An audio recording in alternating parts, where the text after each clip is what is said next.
Okay, तो let's understand कि ये मिड ब्रेन एक्टिवेशन क्या है, ये कैसे होता है, क्या काम करता है, and what are the effects, ये क्यों कराना चाहिए, why we should go for mid brain activation.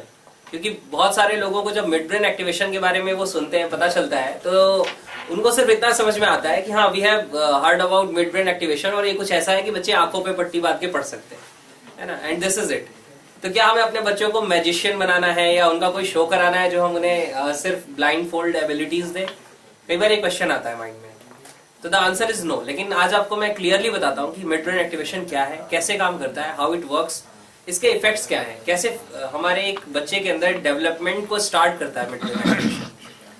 सबसे पहले जो चीज है वो कि हमारे जो ब्रेन है, ब्रेन का स्ट्रक्चर कुछ ऐसा है, इसमें दो पार्ट्स है, one is left part and one is right hand side part. तो अगर हम रिसर्चर्स को देखें तो रिसर्चर्स ने ये प्रूव किया है कि लेफ्ट हैंड साइड का जो ब्रेन है, left part of the brain, it is the logical brain, ये लॉजिक्स के साथ डील करता है। लॉजिकल पावर को यही ब्रेन है जो हमारा कंट्रोल करता है, डील करता है। और हमारा लेफ्ट साइड का ब्रेन जितना स्ट्रांग होगा, हमारे लॉजिक्स उतने अच्छे होंगे, उतनी ज्यादा हमारी रीजनिंग अच्छी होगी। Right hand side is creative part, ये क्रिएटिविटी के साथ डील करता है। तो क्रिएटिव पावर जितनी भी है वो हमारे राइट हैंड साइड के अंदर है। साथ साथ एक और चीज है, वो मेमोरी के बारे में। Left hand side is like RAM, random access memory जैसा है, अगर आप कंप्यूटर्स को समझते हो तो। इसमें क्या है कि जो भी इंफॉर्मेशन आती है, ये जो लॉजिकल ब्रेन है हमारा, it does not keeps that information for long time. और अभी तक हम जिस इंफॉर्मेशन से बच्चों को लर्न करा रहे हैं, जिस तरीके से हम बच्चों को याद करवा रहे हैं, it is all based on left brain working. Left brain की वर्किंग पे ही सारी चीजें हैं जो काम कर रही हैं। तो अब होता क्या है कि जब एक बच्चा लर्न करने की कोशिश करता है, याद करने की कोशिश करता है, and he is using the left brain, तो ये इन्फॉर्मेशन आ रही है but it is getting dumped, ये धीरे धीरे डंप होती चली जा रही है। इसलिए कई बार आपको बच्चे कहते हैं कि हमने जो याद किया वो हमें लंबे समय तक याद नहीं है ना, we learned it by heart, लेकिन कुछ समय बाद वो सब कुछ गायब हो गया, because they are not using the creative brain. Creative brain कैसा है? अनलिमिटेड स्पेस की हार्ड डिस्क जैसा है। उसके पास जो भी इंफॉर्मेशन जा रही है, it is storing that information, और वो हमेशा के लिए वहां रहने वाली है।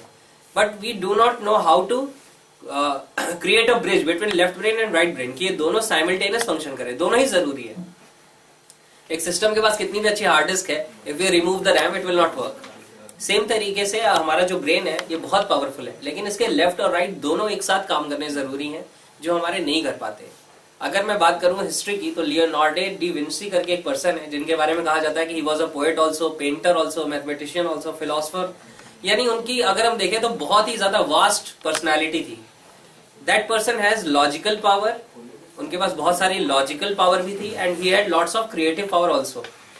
ऐसा जब भी किसी पर्सन के साथ हो रहा है, दैट मीन्स उसके समहाउ दोनों ब्रेन एक साथ काम कर रहे हैं, logical and creative.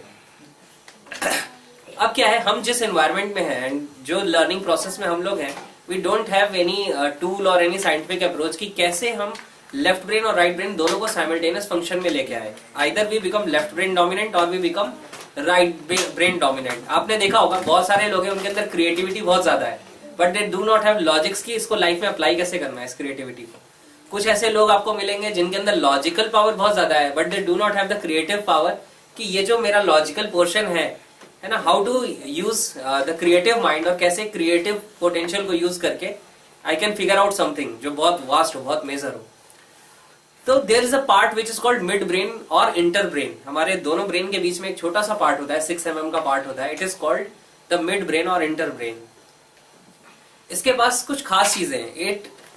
It is like a bridge, like a link between the left brain and right brain, और इसे प्रीमेटिव या प्री मैच्योर ब्रेन भी कहते हैं, क्योंकि हमने कभी इसके ऊपर वर्क नहीं किया। जो हमारा ये जो कोर्टेक्स जिसे बोलते हैं, जो हमारा ऊपर वाला ब्रेन है, लॉजिकल ब्रेन है, इसको हमने बहुत ज्यादा यूज किया है, लेकिन इस ब्रेन को यूज नहीं किया है। इसके पास कुछ यूनिक कैपेबिलिटीज हैं, यूनिक कैपेसिटीज हैं। सबसे पहली चीज क्या है कि इफ वो वैसे का वैसा ही रह जाए, मिड ब्रेन जैसा हमें नेचुरली मिला हुआ है, तो we will either become left brain dominant और बिकम राइट ब्रेन डोमिनेंट। हमारे दोनों ब्रेन साथ में काम नहीं करेंगे।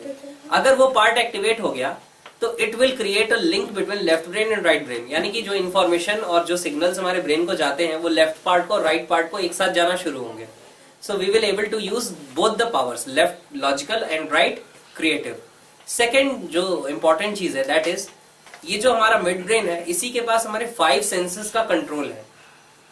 हम सब ने ये स्टेटमेंट बहुत बार सुना है, हमारे ब्रेन के पास बहुत सारी पावर्स हैं, लेकिन हम यूज नहीं कर पाते, है ना। हर किसी ने ये सुना है। लेकिन एक सिंपल सी चीज है कि वो पावर्स कहाँ पे हैं। एक्चुअली है क्या, ये जो हमारा मिड ब्रेन है ये हमें इनेबल करता है कि हमारी 5 सेंसेस से हम बहुत सारी इंफॉर्मेशन को ले सकते हैं और प्रोसेस कर सकते हैं। देखिए, जो भी हमारे डिसीजंस है, जो भी हमारी समझ है, जो भी हमारी अंडरस्टैंडिंग है, वो किसके अकॉर्डिंग बनी है कि how much we are getting the information inside our brain and then we are processing the same information. अगर हमें इंफॉर्मेशन एग्जांपल लेता हूँ जनरल हाउस होल्ड का, अगर आपके पास 4 किलो आटा है तो आप उसके हिसाब से रोटी बना सकते हैं। अगर आपके पास 1 किलो ही आटा हो तो ज्यादा से ज्यादा कितनी रोटियां बनेंगी। उसी तरीके से अगर इंफॉर्मेशन ही कम आ रही है तो वो कितना भी प्रोसेस हम कर लें, है ना, we can not increase the efficiency, एक लिमिट के बाद नहीं बढ़ा सकते।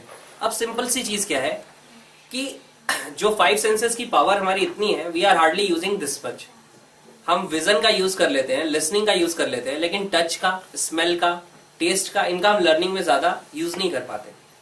और आप हमेशा ध्यान दीजिएगा, जब भी कोई बच्चा एग्जाम में जाता है या आपने भी जब अपने टाइम पे एग्जाम दिया होगा, कोई आंसर याद नहीं आता है तो यू लुक अप और आप याद करने की कोशिश करते हैं। और कभी कभी आपके माइंड में एक इमेज आती है जिसमें आपको वो लिखी हुई जगह दिखाई देती है या वो बुक नजर आती है जहां से आपने उसे पढ़ा था, because you are using your visual sense, आप यूज कर रहे हो। लेकिन ऐसी ही मेमोरीज हमारे स्मेल, टेस्ट, टच में भी है which we are not able to use.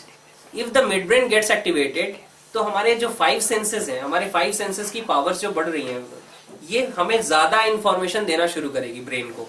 हमारे ब्रेन के पास जब ज्यादा इंफॉर्मेशन आएगी तो हमारी लर्निंग बेहतर होगी, हमारी मेमोरी के अंदर कंटेंट ज्यादा जाएगा, तो हम ज्यादा बेहतर तरीके से चीजों को अंडरस्टैंड भी कर पाएंगे। सिंपल एक एग्जांपल देता हूं आपको। अगर आपको मैं बहुत सारे लेमन दे दूं, ऑरेंज दे दूं, जिंजर दे दूं, बहुत सारी चीजें दे दूं देखने के लिए, आप भूल सकते हैं। लेकिन अगर मैं आपको एक लेमन दूं और फिर कहूं कि नाउ कट दिस लेमन, और फिर आप उसको अपने मुंह के अंदर स्क्वीज भी करो, आप उस लेमन को भूल जाएंगे या याद रखेंगे? याद रखेंगे। क्यों याद रखेंगे?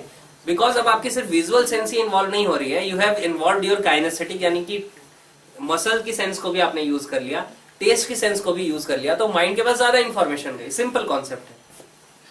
इसी तरीके से जब मिड ब्रेन एक्टिवेट हो जाता है तो 5 सेंसेस हमारे ब्रेन को इंफॉर्मेशन देना शुरू करती हैं एंड इट इज अनलॉक्ड। और मिड ब्रेन का इफेक्ट कैसा है, जैसे ही मिड ब्रेन एक्टिवेशन होता है, इसका प्रूफ है इस मिड ब्रेन एक्टिवेशन का कि कोई भी बच्चा जो आज तक कभी कलर्स में से स्मेल नहीं बता पाता था, है ना, आपने बहुत सारे डिमॉन्स्ट्रेशन देखेंगे जिसमें बच्चे कलर कार्ड को स्मेल कर रहे हैं, जबकि उस कार्ड के ऊपर कोई भी स्मेल नहीं लगी हुई है, कोई भी उसमें फ्रेग्रेंस नहीं डाली गई है, but the brain is linking that colour with a particular smell जो उस पर्सन ने कभी भी ली हो। तो मिड ब्रेन एक्टिवेशन के बाद हमारे ब्रेन का पोटेंशियल अनलॉक हो गया है। हम जो भी इंफॉर्मेशन ले रहे हैं, हमारा ब्रेन जो भी इंफॉर्मेशन ले रहा है, ब्रेन उसको प्रोसेस कर रहा है। तो इनफैक्ट अगर आईज क्लोज्ड भी हैं फिर भी वो कलर्स को रिकॉग्नाइज कर रहा है, because through the smell sense brain को ये पता है कि दिस कलर इज रेड, अगर रेड कलर की बात करें। बट वो रेड कलर को लिंक किससे करेगा? It will link the red colour with some memory जहां पे कोई स्मेल हो रेड कलर की किसी चीज की। इसीलिए कुछ बच्चे बताते हैं कि रेड कलर में से एप्पल की स्मेल आ रही है। पिछले बैच में एक बच्ची थी, उसने बोला कि रेड कलर में से परफ्यूम की स्मेल आ रही है। क्यों? क्योंकि उसकी परफ्यूम की बॉटल रेड कलर की थी। ठीक है, तो we do not know, but brain has unlimited potential. तो मिड ब्रेन एक्टिवेशन का प्रूफ ये है, 5 सेंसेस अनलॉक करता है mid brain activation. Second, left brain right brain का कम्युनिकेशन स्टार्ट होता है। एंड द थर्ड थिंग, सबसे ज्यादा इंपॉर्टेंट, ये क्वेश्चन आता है बार बार कि ये आंखों पे पट्टी लगा के क्यों करना है, इसका फायदा क्या है? मैं आपको बताता हूँ what is the benefit of this blind fold reading. सारे टीचर्स या पेरेंट्स एक ही कंप्लेन करते हैं बच्चों को, इसका कंसंट्रेशन नहीं है, ये फोकस नहीं करता, ये कंसंट्रेट नहीं करता। मेरा एक सिंपल सा क्वेश्चन है कि अगर बच्चा आपसे ये क्वेश्चन पूछ ले कि मैम प्लीज टेल मी, या papa mummy please tell me how to concentrate, तो क्या आपके पास जवाब है? जनरली हमारे पास नहीं है। मैं आपको बताता हूं, जब हम ब्लाइंड फोल्ड लगा देते हैं बच्चे को तो उसका ब्रेन कॉन्सेंट्रेट करने की कोशिश करता है, क्योंकि it is trying to recognise a smell with closed eyes. और जब वो ऐसा कर रहा है तो brain is coming into a state of concentration. तो ये प्रैक्टिस उसकी कॉन्सेंट्रेशन को हर दिन इंप्रूव करती है। So this gives a result benefit on the studies also, क्योंकि कॉन्सेंट्रेशन पावर आपकी हर दिन इनहैंस होती चली जा रही है। तो this is all about mid brain activation. ये ऐसे होता है। Thank you.